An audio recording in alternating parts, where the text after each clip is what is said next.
Hello and welcome to episode 1 of I Want to Talk About You, interesting conversations with interesting people, with me, Tim Russell. My first guest, I first met him on Twitter about 5 years ago.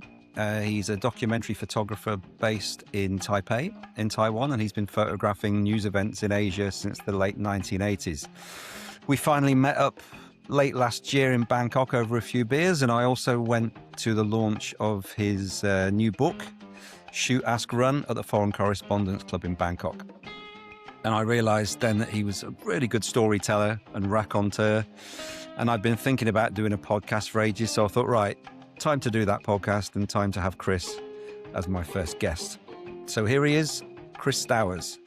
Just note, as you're listening, have a look at the screen on Spotify or YouTube or whatever platform you're listening on, because I'm going to be posting the photographs that Chris talks about. So if you want to see what his photographs look like, check the screen. That's it. Enjoy the podcast. Chris, thanks for joining me. An honor to have you as my first ever podcast guest. I'm honoured and quite surprised to be asked to be the first of anything, quite frankly. So the success of this podcast is entirely dependent on your performance today. So no pressure.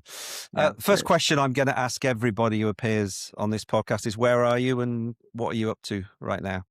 I'm in Taipei, capital of Taiwan, or should I say depending on which country you're in, it's the administrative capital of the region of Taiwan. I've been here for quite some time as my base, but I use it to travel out through around Asia, basically. Ever since I left Hong Kong back in 1997, I've been here. So it's worked quite well. How did you end up in Taipei? A couple of reasons. I was actually starting to get quite a lot of work in '96 over here, because everyone was interested in the election. It was a huge, like the first democratic elections that took place here in Taiwan. So I had a lot of assignments over here anyway, and started to make friends here. And it was a really booming time. And at the same time, Hong Kong was sort of everything was up in the balance. Would freelance journalism still be allowed after '97? Of course, it was in the end, but we didn't know that at the time. So I just started to look across the strait, and rent's relatively cheap, which is important for a freelance photographer. Is that still the case? That is even more so still the case, Tim. Yes. Okay. Yes. Yeah. I can talk to you later about the relative worth of a photograph. As 20 years ago and today. Sorry, what's the other part of your question? It was where am I? And it was, what are you up to at the moment? What are you working on, or what have you got coming up? Apart from preparing to be the inaugural guest on your show, which takes up a lot. From being the first guest on my podcast. I'm actually working on a screenplay for a novel I've just written. Oh, I'm sort of diverting into writing now as well, sort of the nostalgia gig. I'm writing my memoirs about days as a photographer, and which we'll talk about very shortly. Yes. Right. Because the old days are the best ones to talk about, quite frankly. I'm also planning to maybe make a trip out to Cuba or somewhere interesting quite soon. While you still can.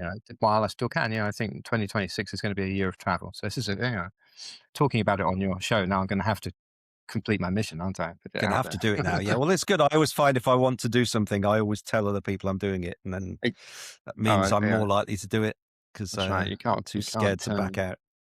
Quite right. I don't want to lose face.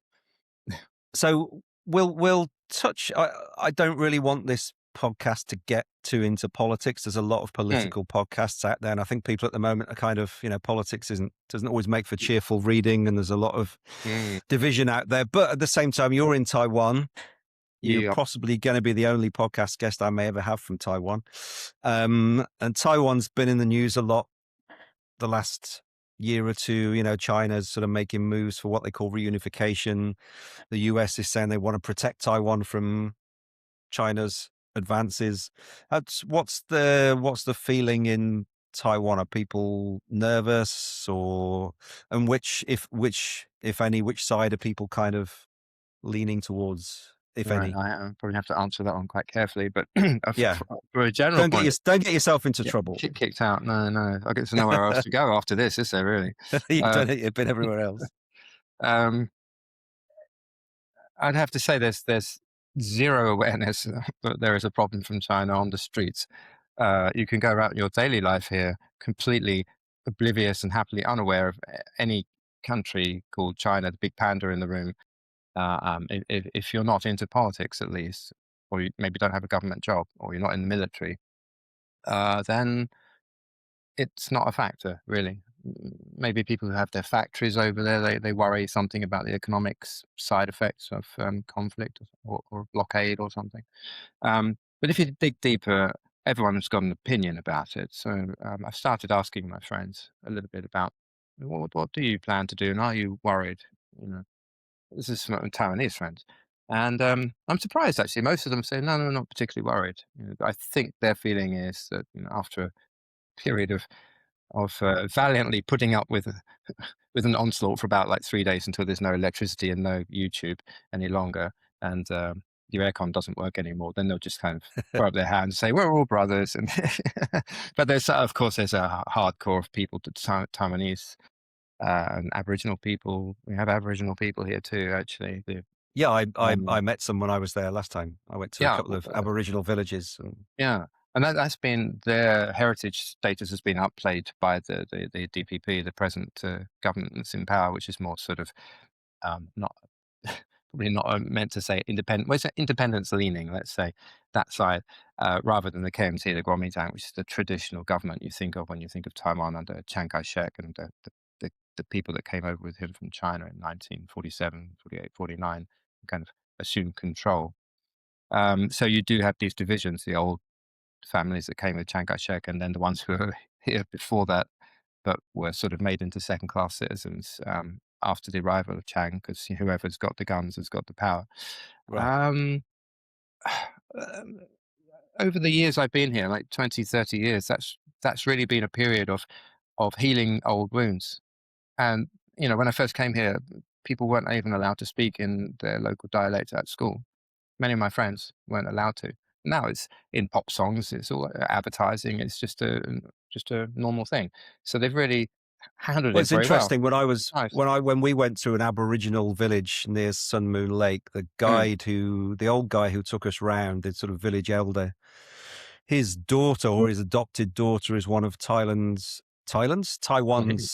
biggest pop stars. I couldn't tell you her name. He told us that, and I've forgotten. You'd know who she is if you saw May a or something picture. like that. Was that her? I don't know, but She's her Aboriginal. father is is Aboriginal, Mm. and he was proudly showing us videos of his daughter singing at big concerts and things like that. So, Wow.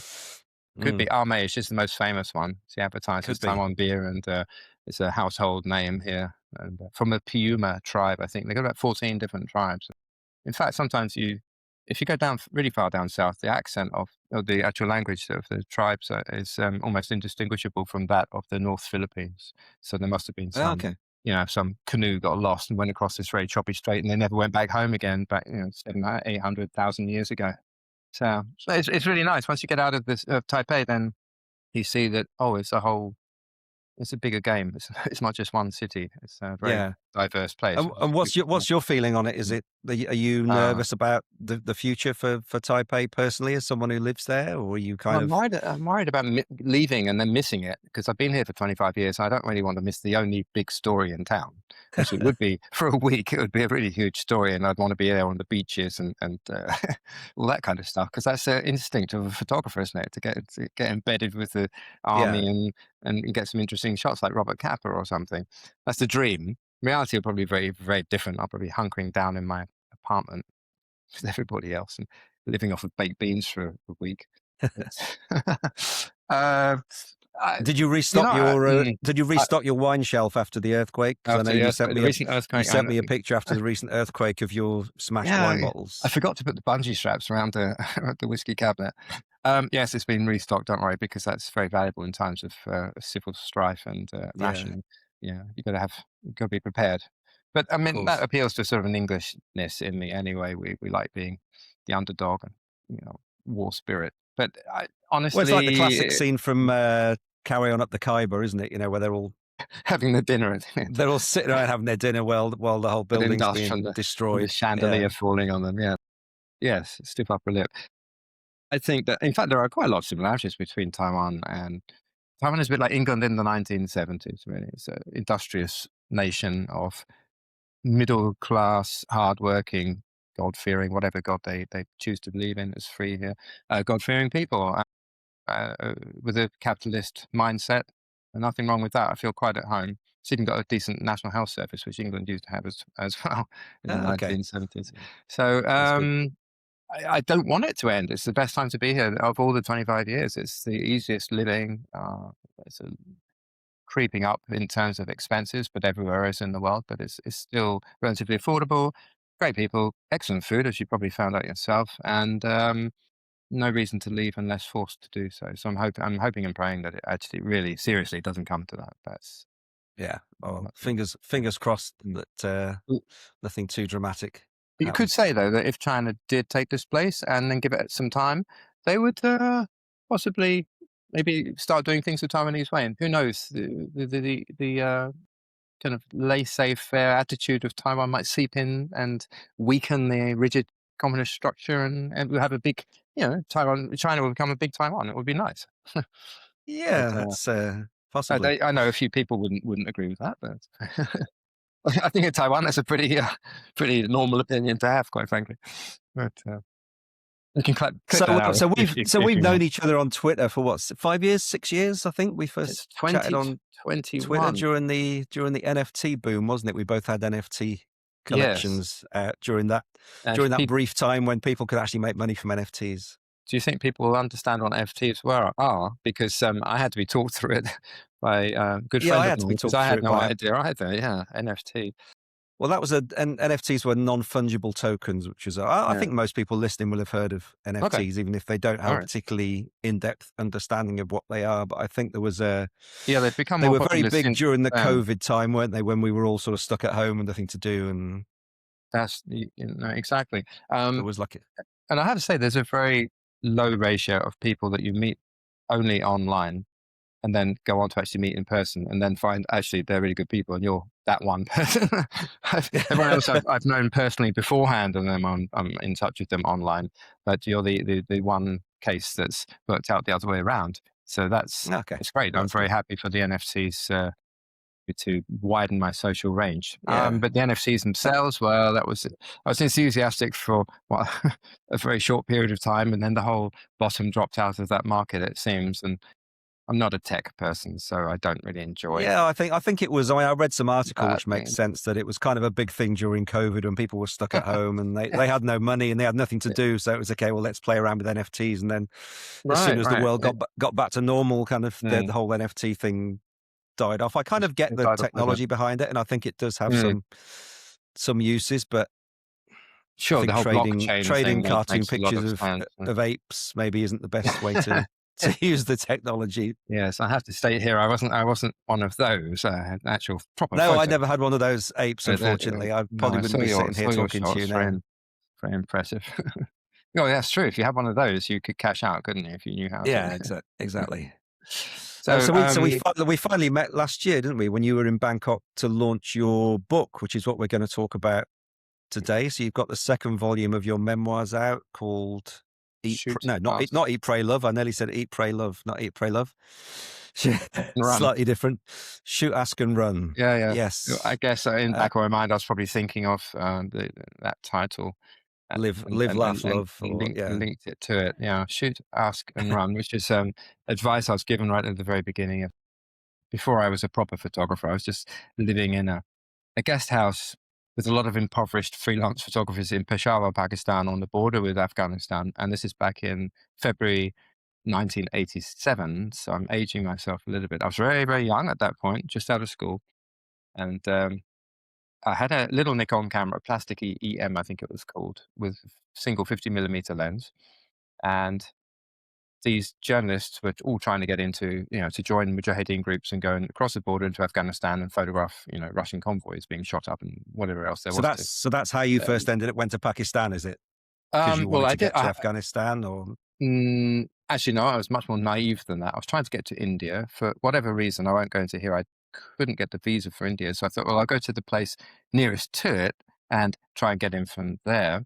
And there was a cheap ticket that came up, £160, a one-way ticket to Karachi. So I took it. I had no idea that Pakistan was a Muslim country, and if you'd told me that, I wouldn't have known what a Muslim was. Come from a very insular suburban part of southeast England, which didn't have many foreigners in those days. But I soon learned what what that was all about, and it was a fantastic time to arrive and just have my mind blown by different different concepts of just life and religion and food and culture. It's an And I amazing knew country. I was there last year, Pakistan, for the first time, and it's a hidden it's an jewel. incredible country. Yeah, It's especially beautiful. The people are so nice. It's the incredible. north is awesome as well in terms of Yeah. scenery. It's like world class. Switzerland or something like that. It's Switzerland with AK-47, so it's got something for everyone. At that time, I started to look at this lifestyle of these freelance photographers and think this is quite glamorous. Well, at least it'll give me an excuse to carry on traveling and not have to go home quite so soon. So I started taking some photos, and I borrowed their lenses and put them on my camera and started to practice. And I got this advice from one of the old grizzled, it's an Australian photographer. Uh, and he looked at my photos and said, "Well, you got what it takes to become a shooter, not a snapper." So which is nice enough. That was quite a my ego was suitably brushed. And he said, "You got to remember, shoot first," meaning you see something or someone or scene, and you just instinctively train yourself to not hesitate, just shoot it. Um, and then if you're spotted by whoever that is, maybe ask permission to shoot if you haven't already done so. If you have done so, you go in and shoot again anyway, just start up a conversation, but you'll get a different shot because people will be then aware of your camera and will be acting in, even if they're trying not to, they can't help it. So you'll never get a shot as good as the first time. And if that subject of your photograph is really unwilling, and maybe if they're carrying a gun or something, then be prepared to run. So shoot, Get ask, ready to and run. run. And I try to trying to adhere to this. You could call it the sage advice or philosophy. Most of my career, and it's stood me well. You Sometimes I did get haven't. into trouble a few times as we read in the book. We'll get into that. We'll get into that later Oh when yeah. we discuss more of the incidents of the book. Before that, I mean, the book starts with you pitching up in Pakistan when you were, what, 18, 19, I think, something? Just had my 20th birthday, so I felt I was still 20. 19, Okay. but let's say 20. Yeah, very Yeah. very young and So, ill, and poorly travelled. I'd hardly left England really. So yeah, well, I went to live in France when I was 20 as a student, and that seemed like a complete other world. So I can imagine what pitching up in Pakistan at that age must have been like. Total yeah. culture shock.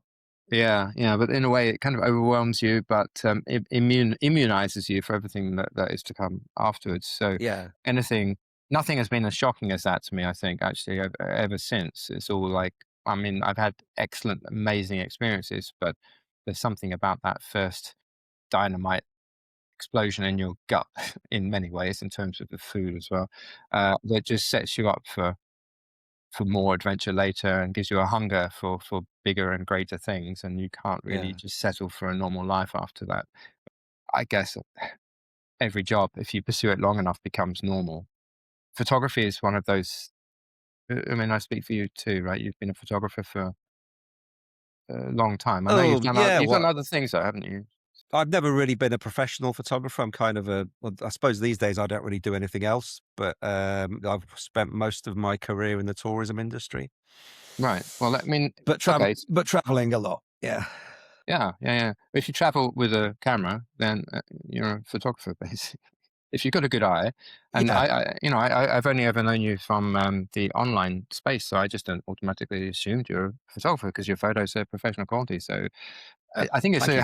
how do you conceive of yourself, and do you still get a kick out of doing what you, in my case, like doing almost 40 years ago every day? And I have to say, yes, I still do get a kick out of going out there and trying to get the best photo I've ever had. I don't feel I've got my best photo yet. This eluded me. So there's that really helps you not get rusty and not too cynical about life in general. Because there's no matter what happens, you've still got this mission.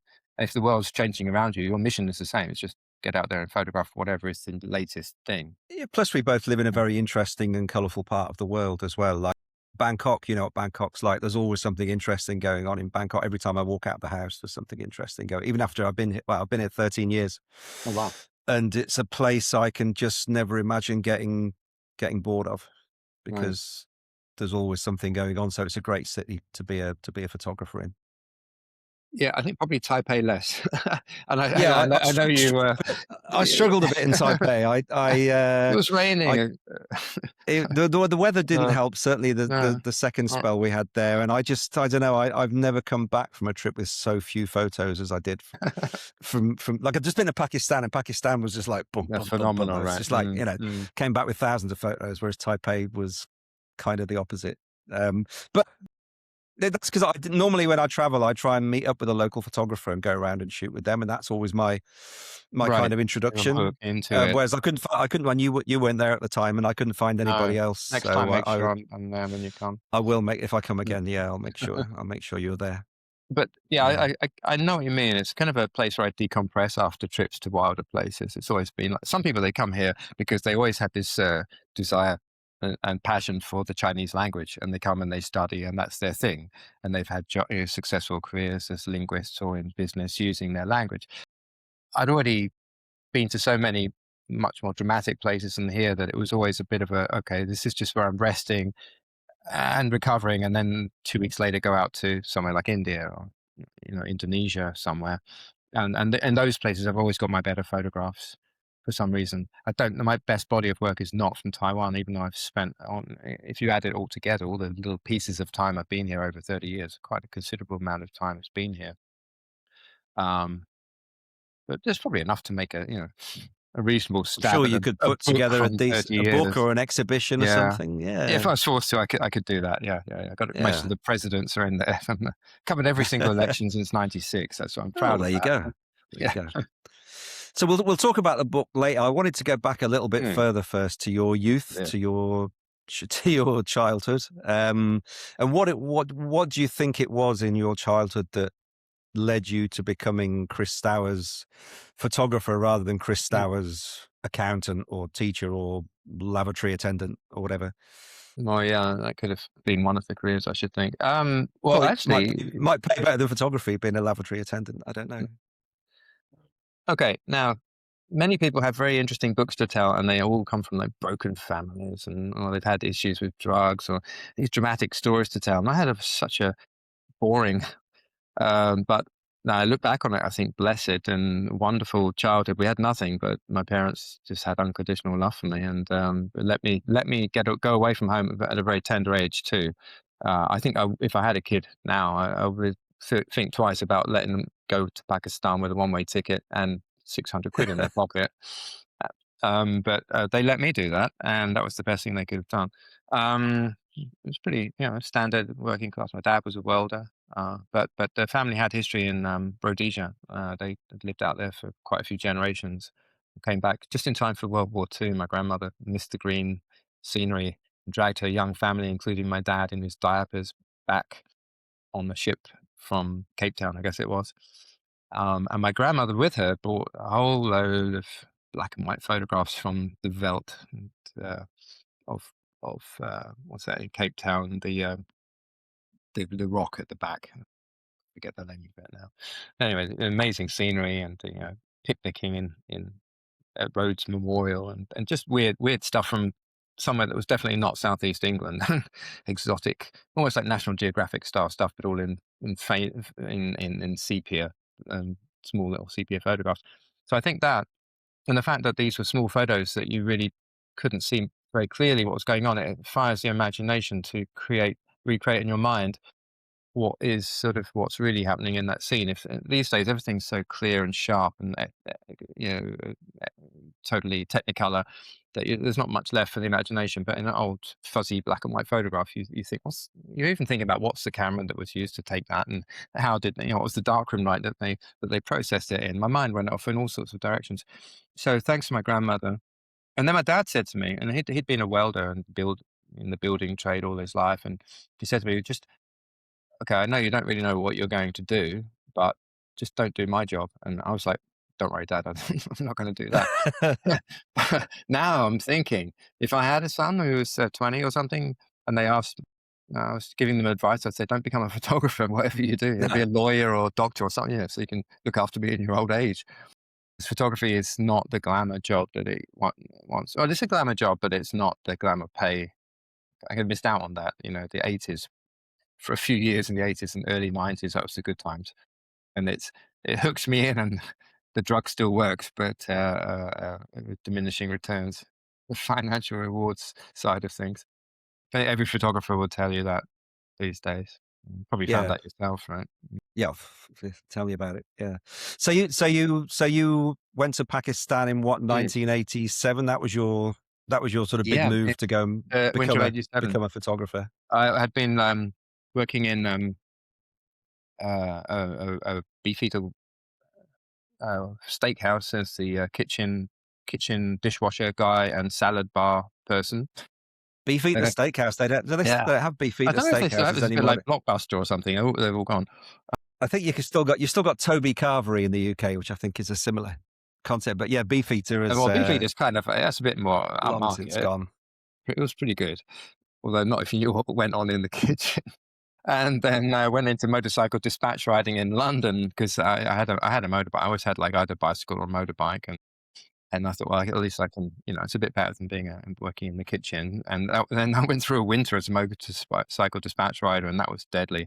So I just sold the bike, 600 quid in my pocket, and a one-way ticket, as I mentioned, to Karachi. And I thought, okay, thanks, bye. I'll come back in 6 months' time, and I'll know by then what I want to do in university.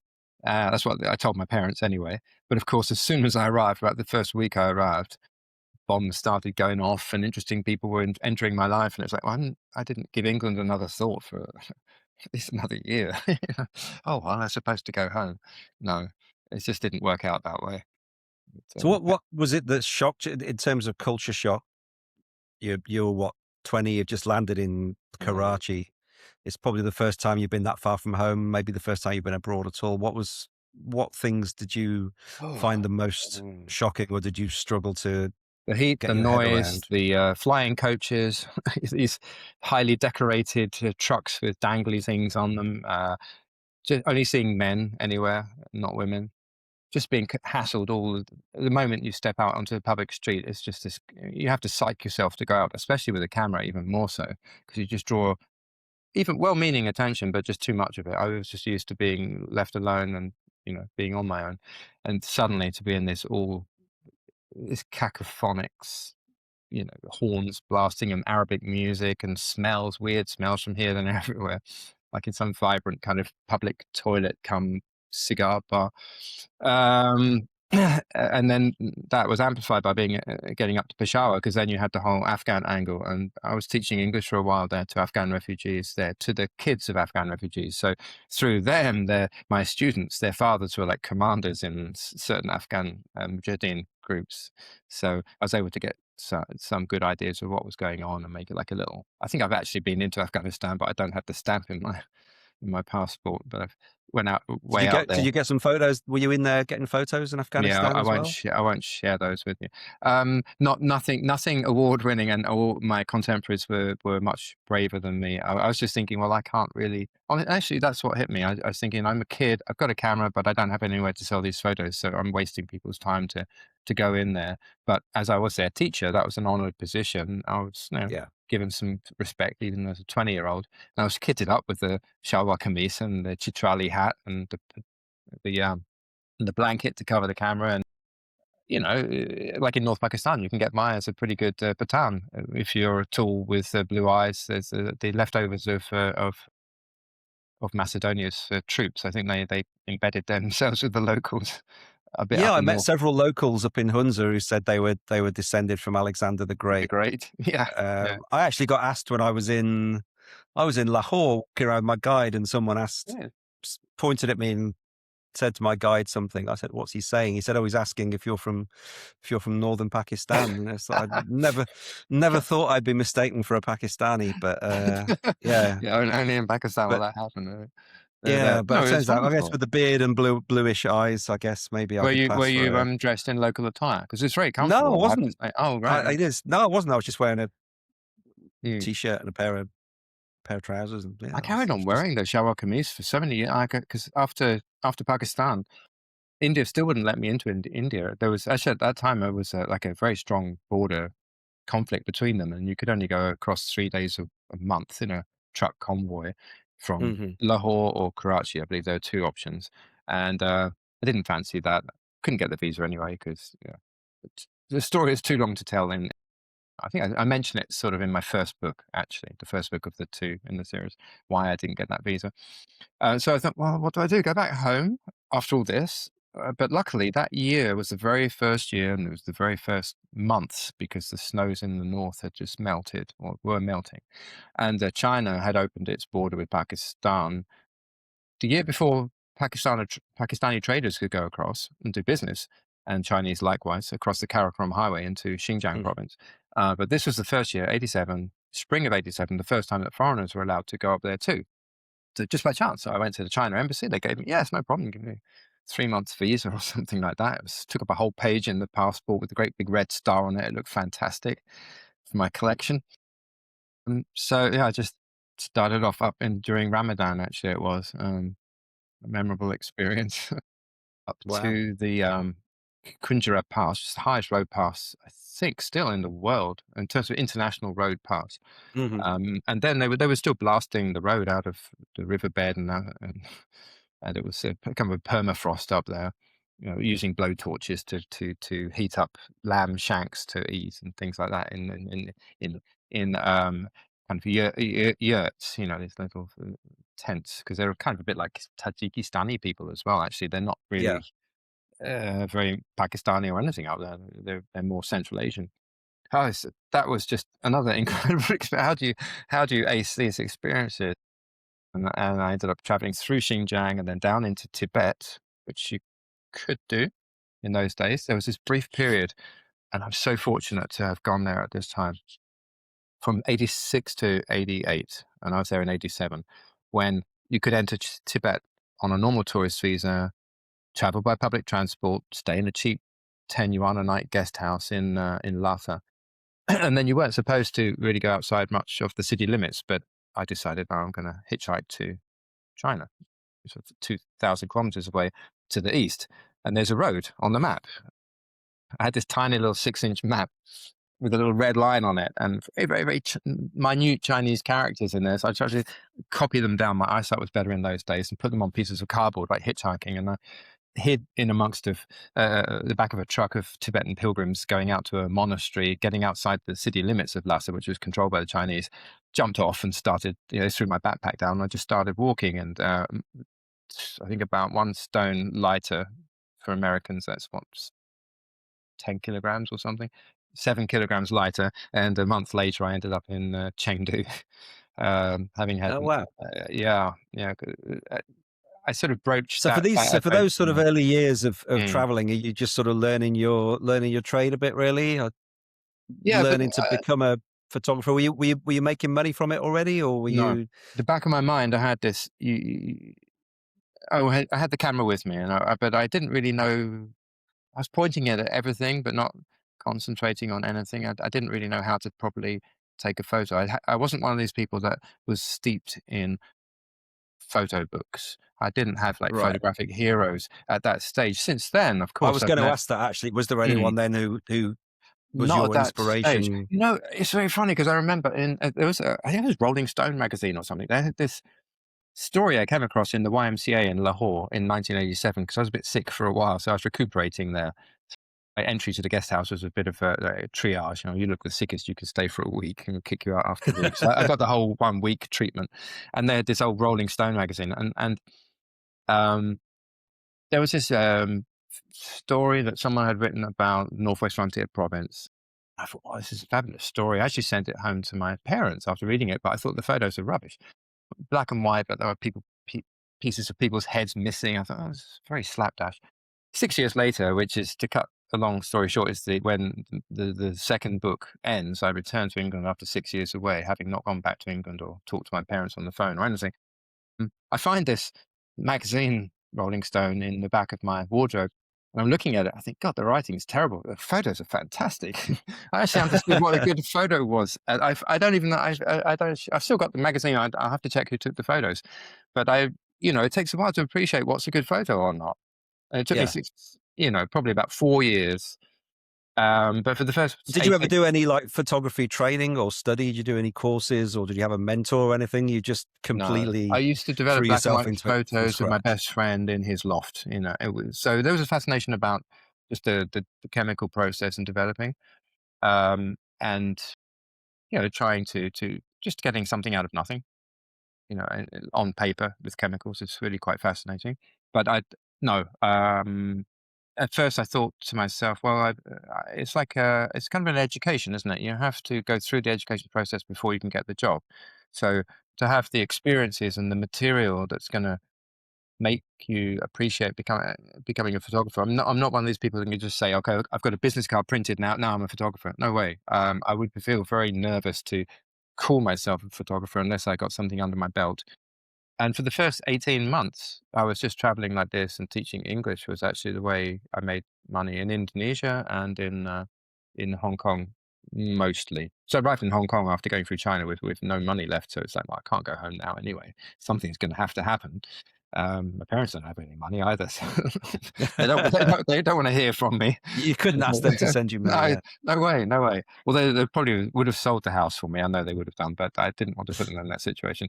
So I just got a job. I went and acted in some crappy kung fu kind of style movies and taught English and moved furniture. I Mm. sometimes watch old 80s kung fu films. I quite like those. Maybe you're in the Oh, background of some of I'm those. in a Any famous ones or? I'm in a Vietnam War one called Raiding Invaders. That's I get some great lines in that one. You had But lines as well, speaking oh parts as God, well. Oh wow. yeah. Because I answered the phone in the guest house, and they said, "Well, is that Charlie?" So no, he's out busking down at the Star Ferry. Can I take a message? I said, "Oh, don't worry. Do you want to be in a film?" Oh, okay. So come out to Choi Hung tomorrow morning. Meet you at the MRT station. Oh, and by the way, you're the lead role. Tell them you're the lead role. So the agent had called up. The guy they'd had lined up for it couldn't make it because he was busking. So I got the job as the lead role, which wasn't much. Wow. But I'll write about that one in another book. I'm going to do some. You can't put every experience into a book. It's just too much stuff. It's mind Yeah. blowing. Uh, Yeah. Well, it is a very, so let's talk about the book a little bit. I mean, it is very, I read it actually when I was in Taipei. When I was on my Christmas trip to right Taipei, and in the rain. it's very entertaining, even if you're not a photographer or into photography. If you're interested in Asian history or expat life in Vietnam or travel books or just a rollicking good story, because it is a good story. And you have various scrapes, which we'll talk about later. You have several romantic assignations as Yeah, well. I'm not trying to avoid talking about those too much. Shall we say? But maybe we'll steer around those in this conversation. No, People go need to ahead. I'm an open read the book, book. literally. But it is a really good read that I think deserves quite a big. Is it selling Thank you. well at the moment? You're shifting a Oh, lot of copies, I'm or getting very good reviews, but that doesn't translate automatically into sales because I'm not a. I'm very rarely in the social media sphere. you're not a Actually, social media guy? Yeah, I sort of have this. I kind of an old-fashioned defense mechanism about guarding my privacy, which is a bit ironic, really, when you consider then you write about your most sensitive and secretive moments and put them out in a book for people to buy. But of course, there you control the narrative a little bit. It's all true stuff, but you can leave stuff out. Let's say selectively edit what stories get in and left out. well, Um, anyone listening who wants to buy mm, Chris's book. There'll be a link to Amazon in the podcast description, so you can click on that and go and buy Chris's book, which is available Kindle format and Kindle and paperback. print I haven't done paperback an format audio as book well. yet, but I'm thinking of it actually. I think that's a lot of Yeah, an people are audio book. attracted to those. But Well, the reason I thought about you for the podcast was when I came to your book launch at the Foreign Correspondents Club in Bangkok, and you were telling all these stories, and you were such a good sort of storyteller and raconteur, as they say, that I thought, if I ever get round to doing the podcast I've been thinking about for years, I'll get Chris on. And it was you kind of gave me the impetus to all right, the final push actually over the edge into this. final push, because I've been thinking about it for ages, and Right. And I thought, yeah, Chris would make a great first guest because you've got such a good story and you've got a book to promote as well, so we can help you hopefully promote that. And, That would be great. I think it would be nice. I mean, I started writing these as I, I I guess because photography is dropping off. The number of assignments is dropping off a bit, so I had a bit more spare time. People have always been saying to me, "Oh, you must write these down." I mean, fortunately, at the time, I wrote a diary, and that's key to the whole project because I would have forgotten almost everything apart from some key moments.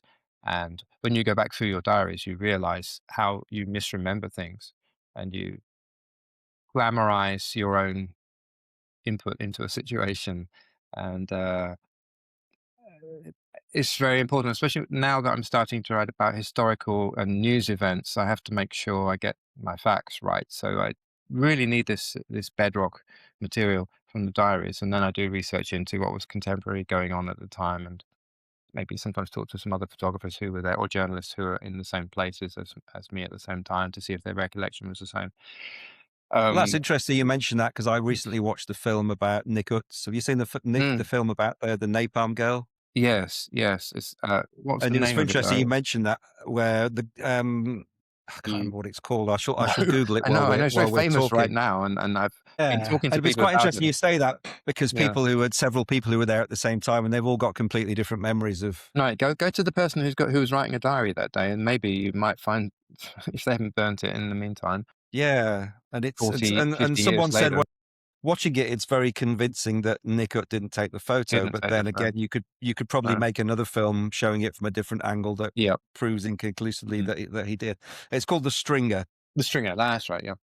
Um, It claims that a photographer called Nguyen Tan Ye is actually the guy authored the, who took the shot of the photo. napalm girl. But it's Yeah, quite interesting the way you talk about, you know, different mm. people who were at the same scene all having completely different memories of an incident. Oh, I mean, I've been in a situation in Georgia in 2008, and I was with, that was during the Russian invasion there, and I just talking about photos that look very similar to each other.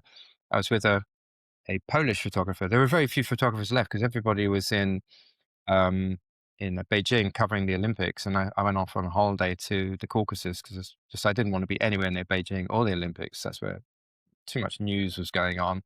So I thought, let's go and taste some wine in Georgia. And of course, a few days later, Russia obliged by invading on the day the Olympics started.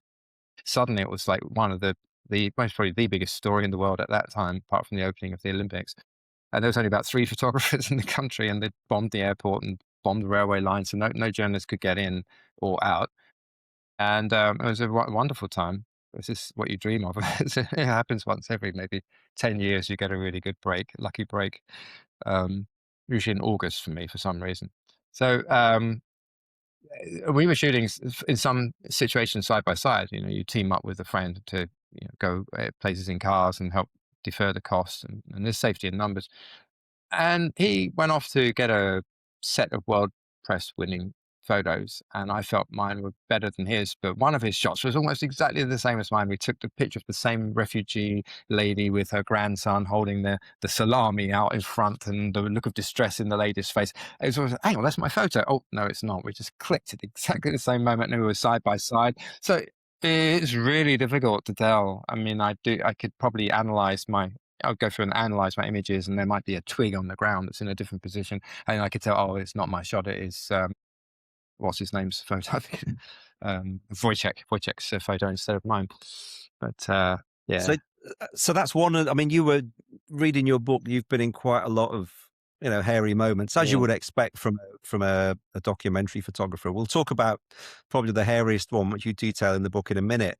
But what I wanted what I wanted to ask was, and this I went to. You probably know James Nachtwey, the documentary photographer.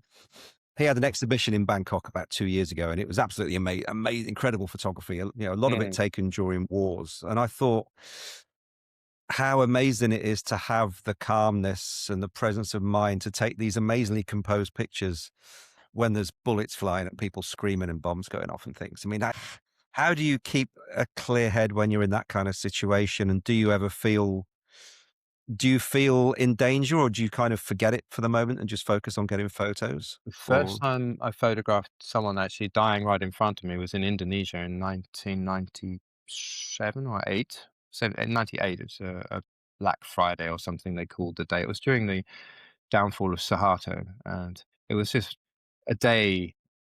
I mean, the whole town was on fire, and the town was being ransacked, and police were shooting at kids in the universities who were,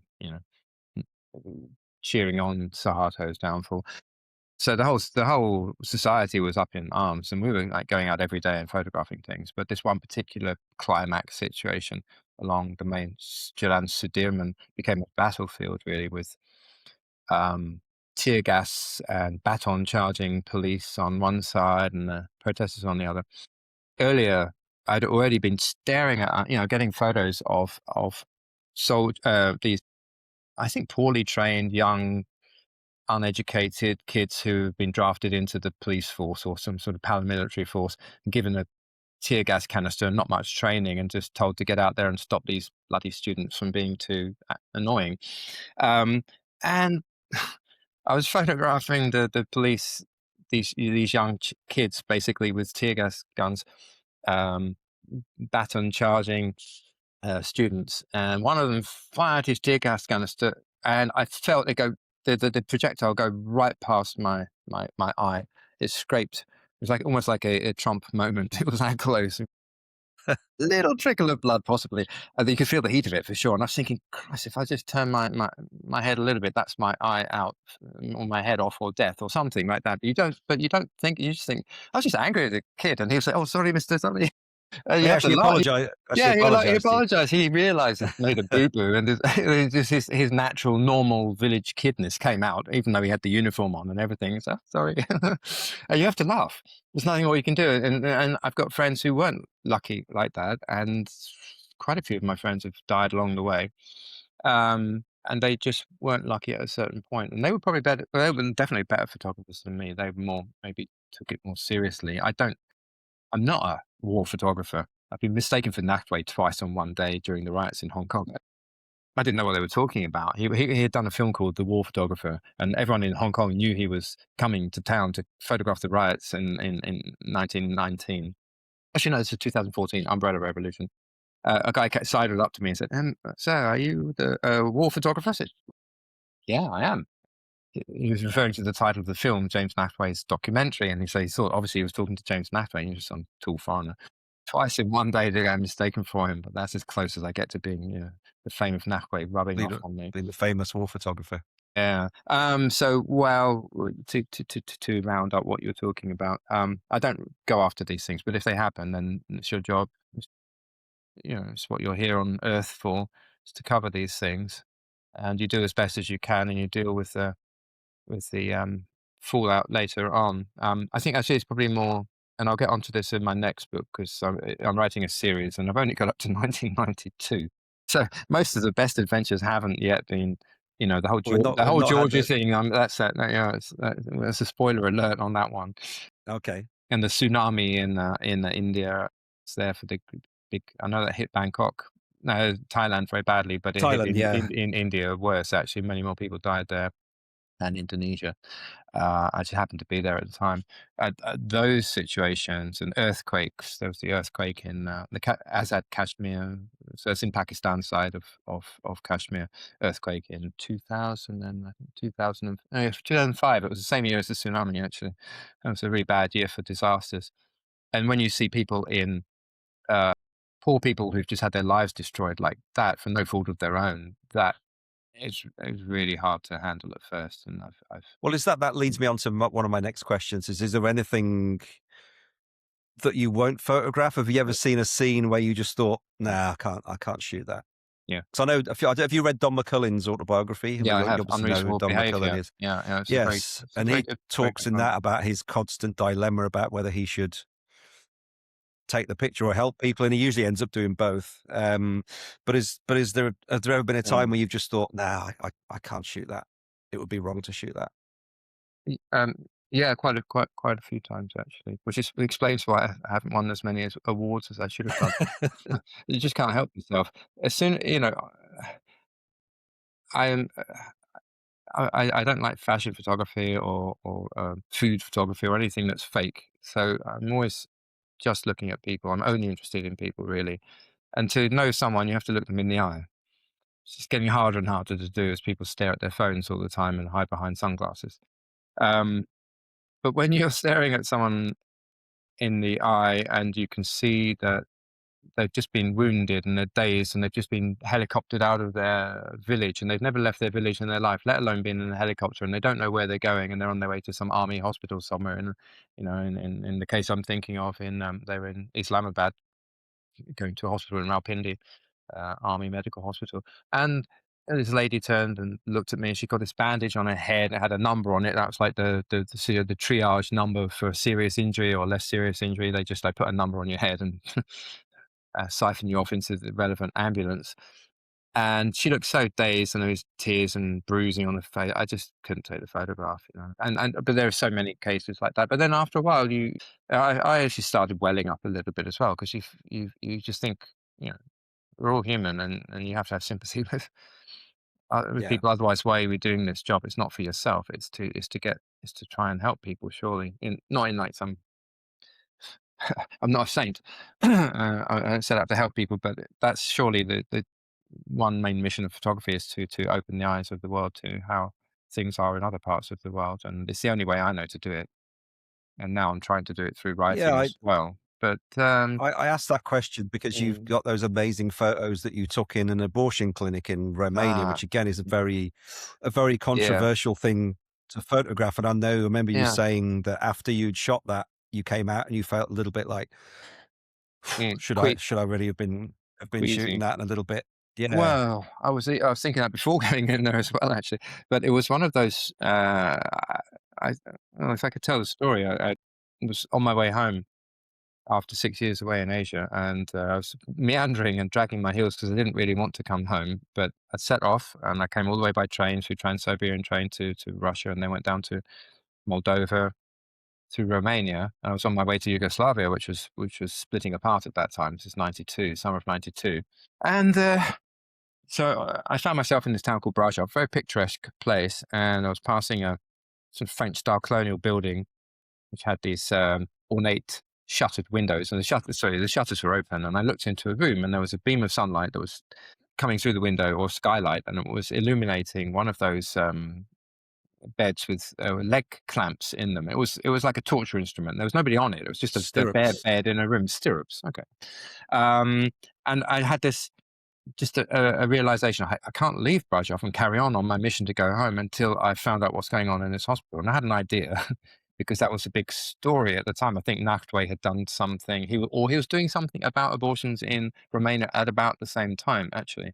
Um, so it wasn't like n- big news. That's what that bed was for. But I had a local fixer, who was a student and just, loved the idea of photojournalism. So he was eager to help me out, and we blagged our way in to the hospital. And the hospital administrator actually, I think, he thought there was nothing wrong of me going in to take the photos, because finally, after all these years of living under a dictator, Romania was showing that it was normalizing itself and coming out into the more the Western sphere of influence. And surely one of the things of the West is that you've got this totally free press. They had no idea that the press in the West is not quite as free as we'd like it to be. But in the mind of a Romanian in 1992, that's the ideal. So of course you can come in, show the world what's going on here. We're only doing abortions for women under, I think, whatever the number of weeks of pregnancy was. It was very forceful to make sure that he wasn't breaking any international laws or anything. Show how good our facilities are and what have you. And so I thought, well, it's a bit like saying to you, I'm going to go to Cuba. And now I've asked him this question, can I come in? I've got to go in, you know.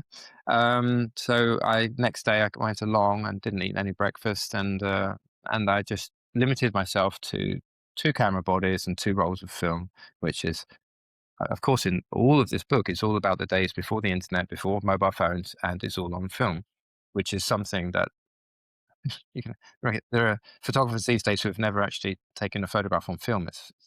It's kind of funny to think of that, but it's not. it's not unusual now. Actually, I'm just showing my age. However, so I had 2 rolls of film and 2 camera bodies, and I just made sure every shot counted. But as soon as I got to the end of the film, instead of shakily trying to, because I was a bit nervous, um, change the film, I just to drop that camera and work with the other camera until that ran out of film. And then by that time, I'd seen about 4 abortions. They were really quick. I had no idea that anything could be that quick. And luckily, I got some good images out of it. And but because I had the permission of the authorities, of the nurse in hospital room, and I was trying to be as, keep the camera angles as least invasive as possible. Respectful as I possible. did, Yeah. yeah. I didn't get anyone, any poor, patient yelling at me. I mean, probably they'd be happier if I had not been there, but they had other things on their mind at the time. And when it comes down to it, if I'm not taking photographs in there, then I'm just a voyeur, and that's ridiculous. There's no way I would be in there otherwise. So the camera gets you into these situations, but then you have to honor that trust by taking some good photographs and trying. So I wrote a story about it. I dug into into the whole situation of abortions and contraception in Romania and under Ceausescu, the deposed dictator, and it got into Marie Claire magazine. So it was Yeah, worth it. amazing. Worth it. And yeah. Well, and that's before Because I'd that even because that joined the photo journey. agency. Mm. Because when we met up just after Christmas, we sort of joked about who would play you in the film of your book. But actually, I was thinking about it, and that journey, because you you you spent 6 years in Asia before you went back home, Yeah, yeah, and then you did this amazing long journey home. Rather than just jumping on a plane in Hong yeah, Kong and flying back to England, which most people would do, you got on a train and went all the way through yeah, China and Russia and getting off at having adventures in yeah. Because there's a lot. Romania and You have to. Transnistria and Yeah, to put that in historical Yugoslavia. context, that was 1992. This is when the Soviet Union was collapsing, and so to Yeah, travel through the collapsing Soviet Union was it will never a never to be repeated experience. that would. So, if there's any film producers listening, in the unlikely event of any Yeah. film producers listening to this, that would make a pretty. Who would you want to play you? Who would play Chris Stowers and I don't the know. young Chris Stowers? Oh It'd have God, to I be a don't know young any young actor, wouldn't it? actors these days. I don't watch enough movies to Yeah. know who's the current crop of obviously, good looking, whatever. Yeah. So If you it gets mentioned made, I'll like be very the happy. Mm. you mentioned the fact that you're shooting on film. Read one thing I thought that occurred to me when reading the book was, you're shooting on film, you're traveling across Europe by train. It read like some ancient historic age when in fact it was, it was 30 odd Not years ago. It that was long during ago. my lifetime as we're about the same age. Mhm. And it just read like some sort of missive of a completely different age. Yeah. Even when you went to Uh, Pakistan in 87, that must yeah. have been like total immersion. Because now we live in Asia, but we've got I can watch BBC anytime I want. I can read all the English Oh, newspapers. I can chat to true, anyone true. anytime I want. There wasn't really CNN until the first Gulf War. That was when that came in. But it did, the good thing about that is that people weren't aggressive to you about taking their photograph because there's no way they were going to see the results of it, and there's no concept of social media or what are you going to use a picture for or anything like that. That made things a lot easier in a way. You could push the limits a lot more, and people were happy to help you. But then when you're a young person, and this is what to get onto the subject of why I wrote the books is if this can help one young kid decide what he wants to do with his life and to get away from being an accountant and go and take a leap of faith and do something a bit more adventurous with his life, then my mission is accomplished. And so it was like that for me too. I just took that leap of faith, and once I started rolling, and it hasn't quite stopped yet. But And as part of that journey home, you ended up in Serbia during the Yugoslav civil war. And I think that's where was you probably had mm, your closest brush with destiny. death, wasn't it? Uh, You well, you on that, came. this is still the early years, Tim, right? So just before Yeah. Well, yeah. George. All right. So This so is, your first your first yeah. uh, I your mean, I was first by brush then, with I have real to say, danger. for about 3 or 4 years, I'd actually been selling my photographs. Although for the first year or so of even selling photos, I had to still keep teaching English for a while just to survive and buy equipment and buy tickets and have more adventures. So by now, I didn't have a photo agency yet. I'm now represented, and since arriving home in 1992, I became represented by a photo agency in London, and I've been with them ever since through thick and thin, mostly thin. um, So I was feeling like I was a, proper photographer, but I still was a bit green, a bit wet behind the ears, let's say. I wasn't represented by anybody. I still didn't have a real avenue to get my photos out there, apart from some magazines in Asia, which I was working with, like Asia Week magazine, which is a big one in Hong Kong, and Far Eastern Economic Review. And so as well, I kind of was getting on my feet in Asia, but in Europe, I didn't know where I was a bit lost. And um, I was really down on my money too, because at the end of a long trip like that, I was having about 250 US dollars left in $1 notes. And that was considered like the currency of Eastern Europe at that time. Uh, I mean, if you actually want to get a fixer and rent a car, that's your 250 bucks gone in a day. So I couldn't do things like normal journalists who were there, all the BBC guys and ITN and what have you. They were all there. I was, knocking shoulders with them. But at the end of the day, I had to go home to some, shitty, cockroach-strewn refugee camp slash ex-skis chalet on the edge of Pale, which is, in fact, it's not Serbia, it was Bosnia-Herzegovina, right? It was the Okay. Serb, kind of like the Serb-controlled part of Bosnia. And down in the valley, you had Sarajevo, which was Bosnian-controlled Bosnia, and then the Croats were doing something else. Everyone thought those guys were the good guys, and the Serbs thought they were the good guys, and they were all just.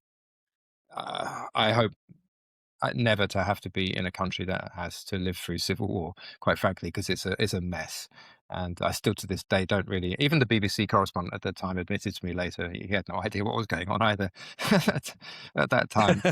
And his fixer, you couldn't pay him enough money to go, danger money to go into Sarajevo for a day, so it was pretty hairy. Um, so, okay, I couldn't get through to Sarajevo. I could have gone, actually. I could have got through, but then I wouldn't have been allowed back. And for interest of economy, I'd sort of left and ease of travel. I'd left some of my luggage and camera films, exposed camera films, in a safe in a hotel in the outskirts of Sarajevo. So I actually had to go back to retrieve my film. I wouldn't have had enough money to have done it if I'd gone to Sarajevo and come all the way around Croatia and back again. So that kind of stuck me in Pale, which is the Bosnian Serb controlled area.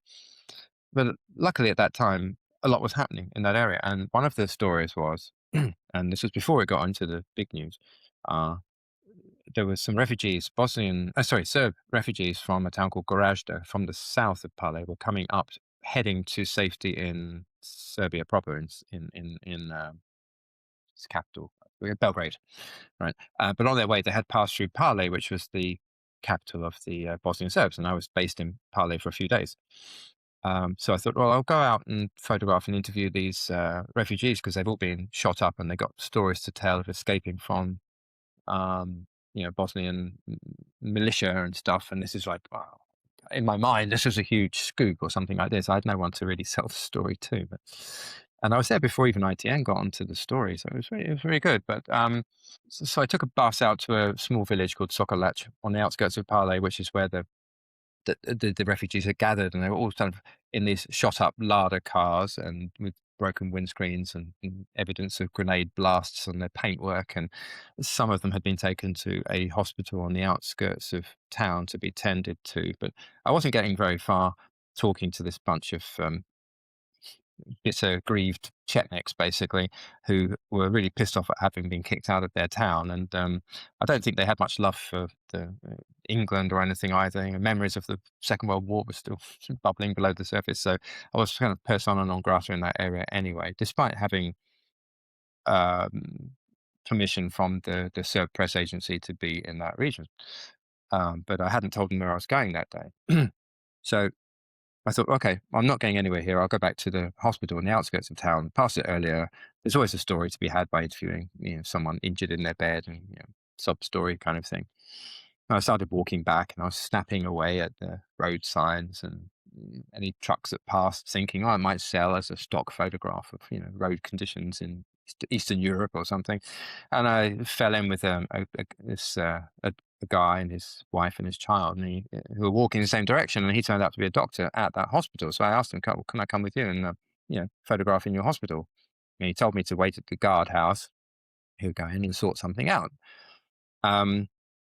And he did sort something out because he came out later, and I was waving to him, saying, "Oh, hi, can I come in now?" And he instead he marshaled these security guards, militia guys, to basically arrest me, strip me of my camera, and handcuff me, and then shoved me into the front seat of a VW Golf car. The Germans sold a lot of VW Golfs to the various factions in the in the coffee fueled fighting of the early Yugoslav wars, and to drive me off somewhere to some uncertain fate. And I'm just too bemused, really. It's a bit like the same thing that happened when the young kid in Indonesia fires a tear gas canister past your face. It's too much to take in one go, so you have to kind of laugh at it. But they weren't laughing.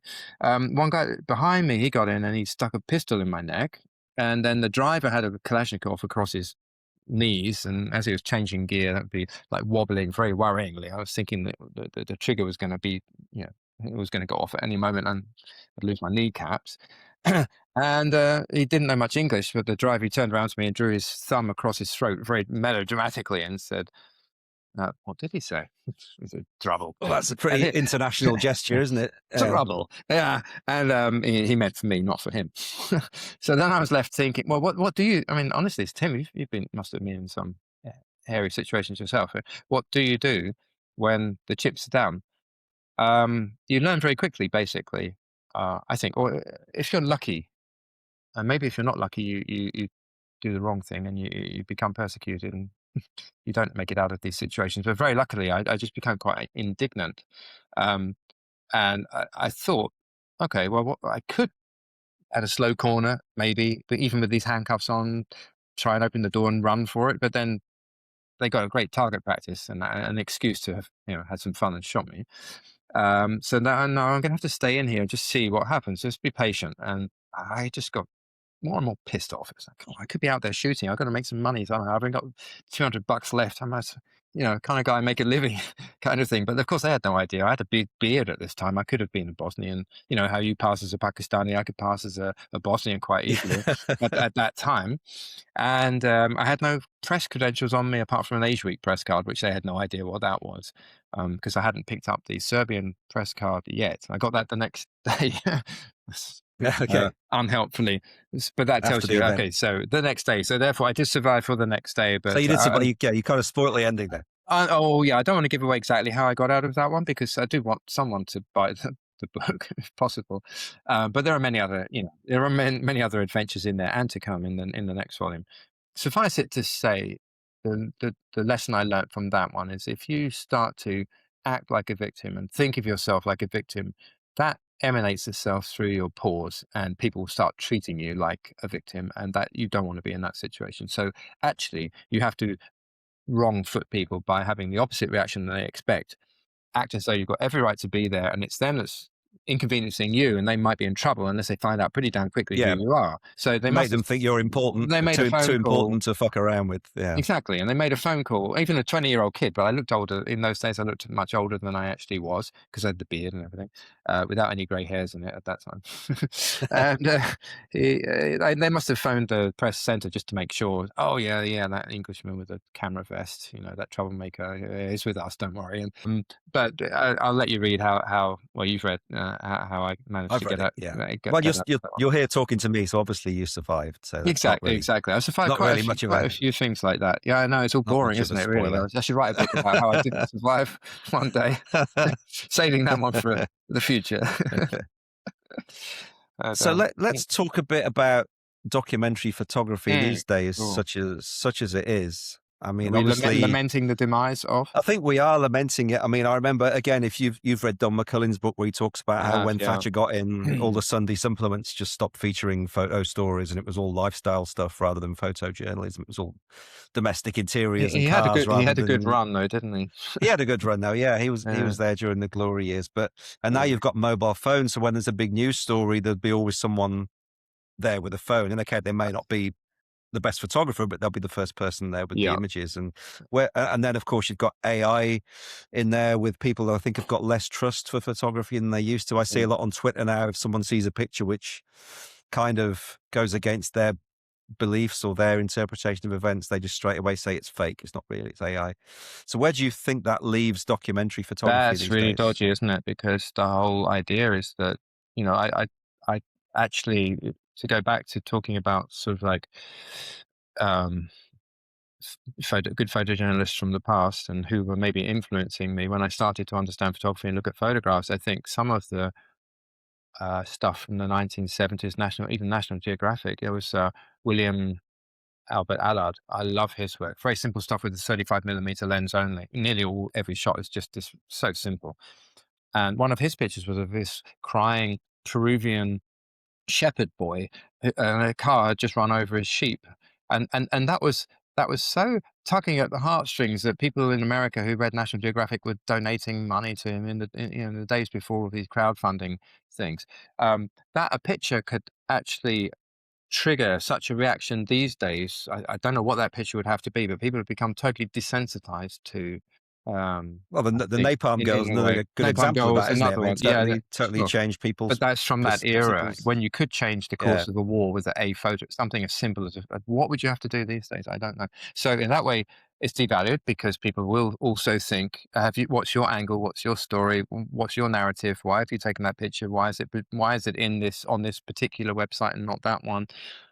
And all you're doing as a photographer is just trying to do your job and shoot what's in front of you. But then there's all these editors and meetings that people have to decide what of your pictures, if you're lucky, gets on the front cover, and do they crop it and only show a part of it, or it's that's not our job. Our job is just to be out there and to be sensitive to things and to get into a bit of trouble from time to time, and hopefully get out of it with some good shots. And that, to this day, is all I want to do in life, just to have adventures and keep on doing them. And the camera is just an excuse. It was the best excuse, possibly in an earlier era. I'd have been a pirate or something. I don't know. Whatever gives you the same kick and the concept of freedom. Yeah, But well, I find when I'm traveling, if mm, you've got a camera, you can walk in just about anywhere. I mean, you can sure. walk into hill tribe villages, or I walked into mosques in Pakistan or whatever. And if you don't have a camera with you, people are like, who's this guy? Why What's are this you? guy Well, doing? it's like the abortion clinic, right? You're a voyeur and you're not actually doing a job. But with a And camera, you can go, you can talk to mm, anybody, and they'll straight away understand why you're there, and it breaks the ice. mm. And it, And advice to the uninitiated: if you have two camera bodies, and you're really a photographer. One could still be a tourist. In the old days, that would be no, no, no. You have to have two cameras because you got one film in each, and you don't have endless photographs like you do in the digital era. I don't So, think tourists use cameras these days, do they? or I do think they? No, they're mobile tourists phone or mostly use some phones. I annoying think. rubbish like that. Yes. Yeah, So okay, this is going back to, would I tell if I had a son, would I tell him to get into photography? yeah, No, takes us back to that.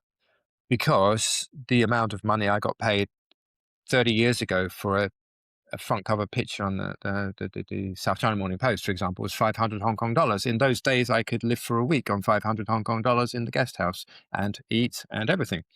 Today, it is the same $500 Hong Kong dollars I would get for a photo. Seriously. Yeah, yeah, which is 60 US dollars. You can maybe get a meal if you don't drink too much beer with your meal. Yeah. So it's insane, the Yeah, devaluation I of. got a royalty check, and I shared it on Facebook. Actually, I think I shared it on my Instagram as well. I got a royalty. I'm with a news agency in Hong Kong, and I occasionally submit pictures to them. And I took a load of pictures at Bangkok Pride, not this year but last Yeah, year, and I think two of them have just sold really well. And I got a good. royalty payment for them via PayPal Yeah. You're in rubbing your hands, March, thinking of the I holiday you're think. going to plan with that? I wasn't rubbing my hands because Oh, I know good. what their royalty payments look like, and I think it was like $2.34 or something, and it was like, oh, for fuck's sake, why? That's just I'd rather they just didn't. I'd rather they Yeah. just kept it, It's a bit, But well, back in the day when Cartier-Bresson started in photography, he was a rich kid because the camera was an yeah. expensive thing to do, and a job as a photographer was a luxurious waste of time. It's not a proper profession.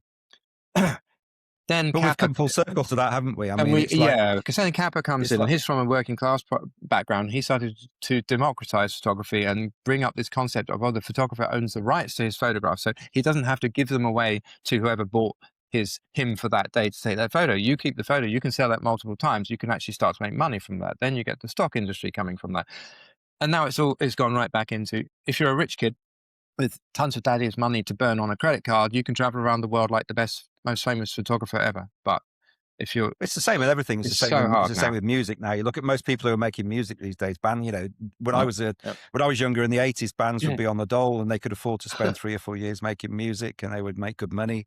Now it's just rich kids who can afford bands and do art. And I think it's the same in I a mean, lot of the arts now. It's we can't discount that there must be some. I mean, there are younger people, and this is being on the NFT platform for a little bit actually um, tamed my ego a little bit, because I realized, oh, there are actually a lot of good photographers out there. There's a lot of rubbish too, but a lot of them were like really, really good at and overly processed landscape photos, I have to admit, but they look very nice. But there were a few genuinely, you could tell these kids have got talent out there. Yeah, there was some very And good. I remember there were some very good one kid like from documentary pictures from places like Iran Indonesia or and the somewhere. Philippines and Mm, Iran. There was a really good guy from yeah, Iran, yeah, that's right. And and and then you I'd never realize, heard of them before the NFT thing, and then they just disappeared again. And it's like, right? Well, maybe so they the good made thing so about the much. NFT thing was that it was giving guys like that some exposure and giving them a chance to make Yeah, I have to a track them bit of down money, just to which see they whether they probably actually carried on with the job or not. But at least somewhere, something will shake out if it's really meant to be. But it was a lot easier, I have to say, when we were around, because I remember being sent to not being sent. I was going to the Philippines, and I had always requests. Oh, can you do a story about this, that, and the other? One was from Palawan, because we just can't get any pictures of Palawan. People have been to Cebu maybe as the most out of the way place in the Philippines they could think of, or Manila Bay, and that was it. And just nobody had any idea what it looked like. So you imagine that now. How many? If you just tap in the words before you even get to Palawan, just your Pala, and it'll be up there 1,000 pictures or 1,000,000 pictures already, yeah. and nice looking stuff, and you can grab them for free. A lot of them. How do you compete with that? And then you bring in the AI thing and people doubting. But even when Photoshop came in, people were saying, "Oh, you must have photoshopped that." If that a photo looked too good to be true. And like once, I remember I photographed this very rare Rafflesia flower that only flowers for 3 days in a year, and there's only really one of those 3 days that it looks at its best. And I was in the jungle in Malaysia, and I got this wonderful looking Rafflesia flower, and not only that, I got a wasp which is attracted to the nectar inside it, buzzing, and froze it on a very high shutter speed. And I had my flash. I took my flashes into the jungle. I got this flower, and I'm so proud of this photograph. And people said, "Oh, it's photoshopped, is it? The wasp?" So annoying. And that was 20 years ago. So Yeah, you AI is thought, I have just to trek miles into the bloody yeah, jungle why and why sweat my bother? balls Why off to bother? get Just this like, picture. And Photoshop in a wasp later on to make it look more dramatic. But if you're a photographer and you've done it long enough, you can tell still what's fake or not. But it's getting very hard yeah, now. So it's getting to the point. Give it another 5 years, and I probably won't be able to tell in some cases. Only yeah. that. I mean, if Okay, you look at I've how if you been. look at how quickly AI imaging has developed, even from just like 2 years ago, it's frightening. It's Mm. incredible. Well, the only way you're sure way you can tell is that you've tried to take that same scene yourself, and you know how hard it was to get it, and then it makes you think, really, is somebody better than me out there? How did they manage to get that shot? It must be. Yeah, and then I'm saying the same thing. I'll say, oh, it must be fake. Yeah, yeah. Maybe they're just a better photographer than me. But Have you never thought about doing a book? Because you've written 2 books and you're yeah, writing a third book, and you've written a and novel the as well. novel in between Have time you to de-stress a bit. now Mm. you've been taking photos now for 40 years. Have you never thought about doing a retrospective, like a photo book or exhibitions and things as well? Because you must have tens of thousands of Oh, photos yeah. to sort through. I Behind mean, me, you can't quite see, but there's all these plastic boxes full of slides which are yeah, I mean, slowly I guess it would be a full-time deteriorating. job in itself I to don't put have that enough together. But time to do it, and it would be sad to see the state some of them are in. And there's also a lot of rubbish in there too. I mean, yeah, I did actually at one point just burn a lot of slides, which I now sort of slightly regret. But I thought I'm never going to sell this picture of the Hong Kong skyline in 1982 or 1987 or well, something like that. that's in And your now, book, isn't it? Is that in yeah, your yeah, book? I think It was Hans and I up you and on the roof of Hans. the Sorry, Henrik, we should say. he's not Yeah, called Hans in the book, yeah, still. Up on the roof of our apartment, and we're just burning all these memories of the past, going up in smoke in an oil Well, drum. that's very simple. That's very Yeah, symbolic, isn't it? yeah, no, I decided to go home for the first time after having lightened my load a little bit. But like when I moved to Taiwan from Hong Kong, I've been in Asia for 10 years. So I did it in one move with a big rice sack, basically, of belongings. And now it just grows and grows and grows. and you find you can't leave here eventually. But to a retrospective, I've not really thought about it. In the way, the books are sort of going through some of the pictures that maybe not my best photos, but the ones that have the best stories behind them, and that's.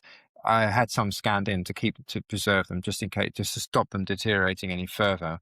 A couple of I years will back. edit some photos in afterwards. So when people Okay. are actually watching Mm. this podcast, if you're watching the podcast on YouTube and Spotify, pictures will come up.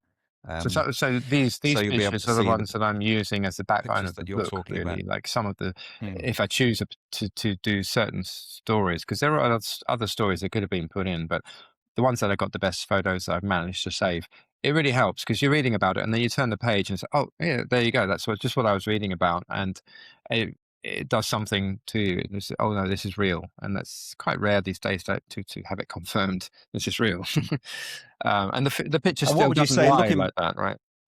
Yeah, Not a true. slide. Looking back on your whole career, what would you say? I'm putting you. We haven't got much time left, so I'm putting you on the spot now. Mm. Which Oh, is the one picture that you would say is that you're most proud of, the best picture you've ever taken? If you had to name one, Christ. and we'll show it on the screen No, once you've said it's what it just an is. impossible question for a photographer to answer because It at is. It different is points impossible in because your life, you think, oh, that's the best shot I've taken. And I've already said this, I'm out there every day and I still think I've got my best photo in me to take. I could Uh, rephrase the question and say, with a yeah. picture that you think best sums up who you are as a photographer. It might not be the best, it might not be your favorite, but it's the one that you think best sums up your work and what you've done.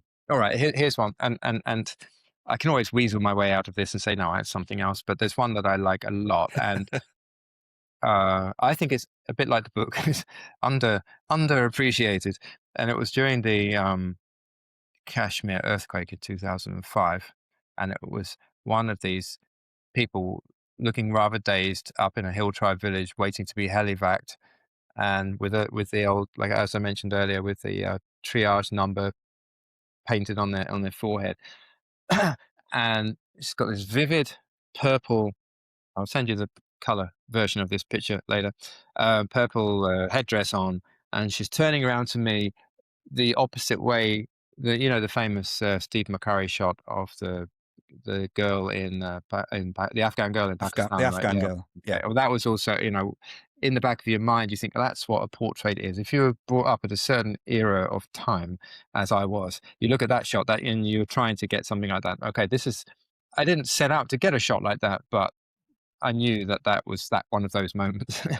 And she was just, but it was more than that. She was just looking directly through the camera right at me and into my soul. But in this case, I felt she's saying, okay, I can take this photo. And it was perfectly fine for me to take that photo. And so, yeah, I'll send you that one and a few others, but Okay. that's among the ones which mean something to me. And in the next book, it'll probably, yeah, hopefully we'll get into the next book. I'm not quite sure how near into the future we're gonna close to the present day we're gonna get with the next book, probably up to about 2004. I'm thinking at the moment. It takes so long to write these things as How well. long does it take you? Yeah. How long did it take you to write I put the first last put one? pen to paper in, and I wrote the two books together, and then was advised to split them up to make them less massive. It took about 18 months to write the two books. But then the editing process took another 2 years after that, and then to find a publisher, and then to actually get it out there. The whole process is about 6 years. But now I've got the Wow. publisher. He's just waiting for me to write the next book, just to get it out there as a box set or something. But I can't write that fast. It takes so long to trawl through all these, and you get sidetracked by the diary entries, all these interesting stories that you've forgotten about. It's, no, this is going to be Yeah, millions of things words you forgot long about or that you've got to something. add, You and got to add, and then you got to cut it all out again, and then you got to. Oh, it's so and give people pseudonyms if they don't want to be, if they don't really want to. anything else you want to share with us before we sign off, Chris? Hmm. Well, yeah, just I mean, again, and it's a message for. What I found in the audiences for my book is there's often like several times this has happened. There's a dad or a mum who brought their son along, their young kid, and it happened in Bangkok and it happened in Hong Kong. Even a younger kid was in the audience there, and they had some sort of idea that maybe they'd get into photography. And I guess what they were doing is maybe seeking some kind of affirmation or just to get some idea of what it's really all about, the nuts and bolts of it. And listening to my kind of talk, I'm kind of, in a way, I'm talking to other professionals when I'm giving my story. But if I know there's a younger person in the audience, I'll try to talk to them, because that's really what I want to do. I'm talking to my younger self, giving advice to me when I was 19 and working as a dispatch rider and as a dishwasher in a restaurant and a beefeater, and didn't know what to do with my life. If I maybe would have been a bit easier if I'd had some advice from afar. But basically, I think the thing is, if you can do a job that you enjoy doing, and that after 40 years you still enjoy doing that job, because every day it's a different thing that you're trying to photograph, for example, or in any sphere, if you can still find enjoyment in that job for your life, then it's the best of all worlds. It's not a job. It's not a strain. I would do it even if I wasn't being paid for it, which I'm often not being paid to go out and take photos, but you do. It's nicer when you do get an assignment. But so try to find anything that if it's your passion, and no matter what people say to you and try and put you off and say, no, you really should be a doctor or something, like, you need a secure future. What future is secure? Look at the world today. Yeah. I'm really glad I didn't try to do something secure as an accountant, because I'd be watching my world fall around my ears. AI would have taken my job. I'd be forced into into early retirement, and I'd probably be living in a house with a wife I didn't know why I married, and kids who I hardly ever see, and thinking, oh, my life's gone by really, really fast. Whereas I still think I'm at the beginning of my life. It's really, and people I talk And to, AI is, we talk about AI a lot, but AI is never going to take away the fun of going out, walking around the street, taking photos, is it? I mean, we can sit at a desk and type commands into AI and make fake AI pictures that look nice, but it's never going to replace the fun of walking around a foreign city, chatting to people and getting good pictures and experiencing all that chaos and new stuff that you mentioned. I mean, yeah, it's true. And I don't want to be too bad to diss wives or anything like that, because I've got friends who took another path like that, and I can't criticize their choice either, because they're very happy with their lives. And for them, they're doing probably what they want to do too. It's just I knew at a very early age, and I was very lucky that I wasn't going to do that conventional life, and the photography was the escape route to adventure. So yeah, that's about the only It's the last thing you wanted to add. The last It's a very good piece of advice I could give. I mean, there's many other things that you could get me talking if I start drinking a little bit more. But let's wait till the next book comes out. I'll get into that. Well, we can do a part two. We'll see what people think after they listen to it. But if there's enough demand, we can do a part two. We can maybe do a drunk podcast next time. We can both get drunk. Lads hour or something like that. Okay, then it'll be something slightly different. Yeah. See how. But thanks, Chris. That was excellent. Thank you for being my first guest. I've really enjoyed chatting to you. It's such an honor to come on to something at the beginning of something. And I have to say, your setup is very, very professional, considering this is the first time you've done it. We've had no glitches. It looks like an amazing studio. It looks like, just what you see on YouTube. It's amazing. Yeah, it's a little, well, it's just me and a microphone and some software. So it's nothing, nothing too sophisticated. This is the way of the future, I think. You've not listened to the final version. You wait till you've heard the final version. Oh my you goodness. might not be saying the same thing, but no, it should be okay. So those of you who want to see more of Chris's work, you can check out his website. I'll put the link it's in the link to this podcast description, and there's a link to where you can buy his book too. And I recommend that you do, because it's, like I say, it's a cracking read, and it deserves, and best to read it before the film version comes out, because the film's never as good as the book. So yeah, don't hold your breath. All right, thanks, Chris. Thanks a lot for your time. Thanks, Tim. Good luck with the ongoing podcast. Soon. Yeah, talk to you later. Thank you, sir. Bye. A huge thank you to Chris Stowers there for being the very first guest on I Want to Talk About You. Thanks, Chris, for taking the time. That was really, really interesting to talk to you. If you want to find Chris's book, have a look in the podcast description, and you'll see a link to Amazon to buy the book.